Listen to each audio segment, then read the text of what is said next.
Welcome to the Real Authority. Today I'm talking about 28 Years Later, The Bone Temple, the second installment in the 28 Years Later franchise, and I guess the fourth installment overall. Who knows if Weeks is canon. The best way I could describe the plot is Ralph Fiennes returns as Dr. Kelson, and he's basically trying to treat one of the infected. The same time as Alfie gets inducted into this Chimmy Savile cult led by Jack O'Connell. Simple premise for a movie that's a sequel to one of the most disappointing movies of last year. As much as 28 Years Later 1 is respectable, I do feel like its ambition, it's like so ambitious, but yet it's not aware how to handle its ambition in an effective manner. Actually, scratch that. There was one scene toward the end which was really effective, but I do feel overall its ambitions far outweigh its strengths.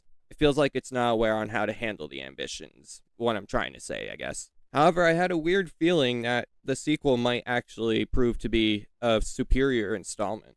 I don't know, since I'm of the perspective of it was disappointing, kind of boring, I do feel that with this movie, I kind of feel like there was a bit of a domino effect that could happen where the people who liked the first one are probably going to dislike it, but the people who didn't like the first one would probably like it. Although after seeing it, I have to question whether the people who like the original will also like this one too, so we'll see. Starting off with the positives, acting's stellar around the board, like the first movie had stellar acting, and this movie's no different. Ralph Fiennes was absolutely a great choice to bring back. Plus, he's more focused here, which I really wanted from the original movie, but the original was building up the mystery of the character of Dr. Kelson. So now we finally have him as the leading character. I do feel that was a great choice. Alfie Williams, I'll get to him in a second. Like, he was a strong lead for the original, but this really feels like Ralph Fiennes' film. Although you can argue he's co-stars with Alfie, but I do feel Fiennes gives 110%, and he's honestly great in this. I mean, he's a stellar actor, and Dr. Kelson is a really investing character, and here, he's fleshed out in a way which you wouldn't expect, but Fiennes makes him a character that you absolutely want to root for. The rest of the actors do great too. Jack O'Connell's pretty good as the opposite of Fiennes. The last movie pretty much left on the cliffhanger that he would be there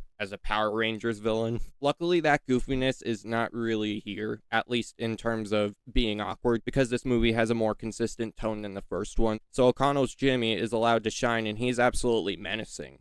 This cult leader who makes his fingers believe in him, like he's committed to the task. You absolutely have no sympathy for him at all. He's absolutely a bad man, and O'Connell does a great job with his performance. Of course, Alfie Williams is still here as Spike, now Jimmy. He still continues to prove why he was an inspired pick. I'm pretty sure this is one of his first roles ever, and he continues to prove that he has a career ahead of him. He's absolutely stellar in this. Plus, although he's not like the main character, when the movie focuses on him as well as the rest of the Savile cult, it's absolutely intriguing regardless, and Spike is one of the reasons why. Also have to shout out Arian Kellyman, one of the other Savile members. She was great too. Not going to go into too much detail for spoilers, but yeah, I have to shout her out. Danny Boyle is absolutely the director of this franchise, so even if days and years couldn't be more different from each other, it's clear that this is his franchise, even if Weeks turned out to be a solid flick.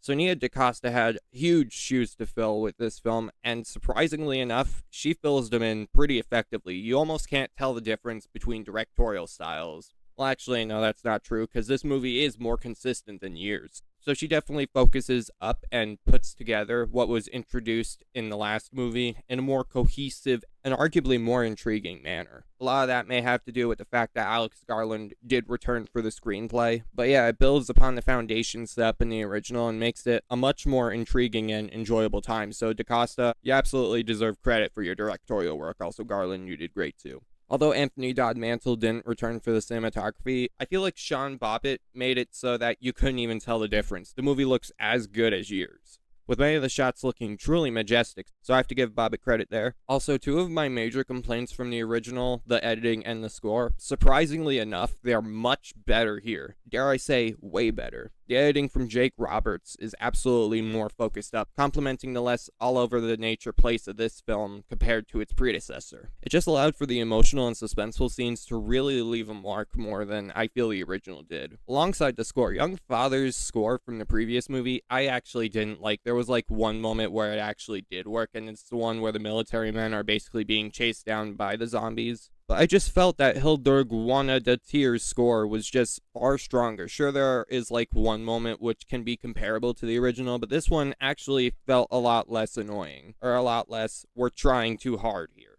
Like, it's grand when it needs to be, it's weird when it needs to be, it's absolutely solid, and there were no moments where I was like, man, this score is just obnoxious. Like, said moment really is only an exception. I mean, it's good on its own. It's still very weird. In fact, I think that might actually be my only nitpick with the movie, is that one moment. And I guess all that comes together to just make a pretty interesting take on this franchise. Like, it goes in a bold direction, but said boldness is actually very interesting without sacrificing the foundations of days and years, maybe weeks. Like, I was very happy to the fact that my confidence was well set. This is definitely better than Years, and probably my favorite since Days. If you thought Years wasn't your thing, give this a chance. If you did think Years was your thing, I think you should still give it a chance. Either way, I'm just really happy that it turned out to be a solid horror flick.